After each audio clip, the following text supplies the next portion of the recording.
reach out to me. She was white. And she said, Barbara, I'm mortified. And I was like, what happened? And she said she was at the playground with her daughter, who's also white. And they're playing in the playground. And her daughter, playing with another girl who was Black, started touching her hair, touching the Black girl's hair. And the mom was so worried about the implications of that. And for those who don't know, Black women in their hair, it's a thing. And there is a thing, don't touch my hair. And as an adult, I think it's easier to have those conversations. I can talk to Kathryn or to you, Kerri, about how Black women, our hair was used to we were discriminated based on our hair, and often we still are. I can talk about the sacredness of our hair and how we refer to it as our crown. Like, it's a very nuanced, sacred experience. To a 6-year-old, the way the mother reacted and just pulled her hand away and said, no, you don't do that. I was so heartbroken for this child because, the child just was playing with her friend. The little Black girl had her hair in braids and bows, and it was attractive. She wanted to take a look at the hair. How can we have these conversations? Because I feel like there's situations where adults and the parent or the teacher, whomever, we're so concerned about the perception of not appearing racist that we forget about the learning opportunity for that child, right? So do you have anything that you can share with that, as far as, like, we can use that example about the little girl touching the Black girl's hair and the parent not knowing how to have that conversation with her child?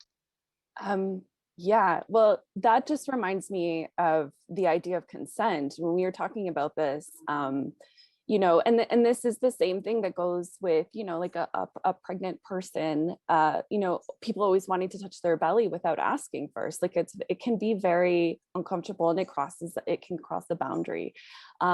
So we really want to, and it's great to be curious, right? But it doesn't give us permission, it's not so we always have to ask first and say, like, and stress that with our children, like, and also be modeling those things at home, right? So we want to teach our children about autonomy and boundaries and consent, because those are really essential to emotional and cognitive development. And that's like their whole life. It's not just when we're talking about diversity, inclusion, anti-racism. This is a really important aspect to this, this particular question, but it's also all encompassing, right? So the first step to teaching and learning about consent is like making it a habit within your home. So, when you have a toddler that wants to do everything themselves, and that they're struggling and they need help, but they're not ready to ask for it, you should ask for help before just jumping in and helping, because then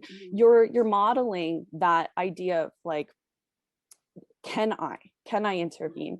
And then also respecting it when they don't want your help. And I understand that time constraints sometimes, be a factor, but, once we're doing that and respecting those boundaries, then we can help to build the vocabulary around consent and showing them what it looks like.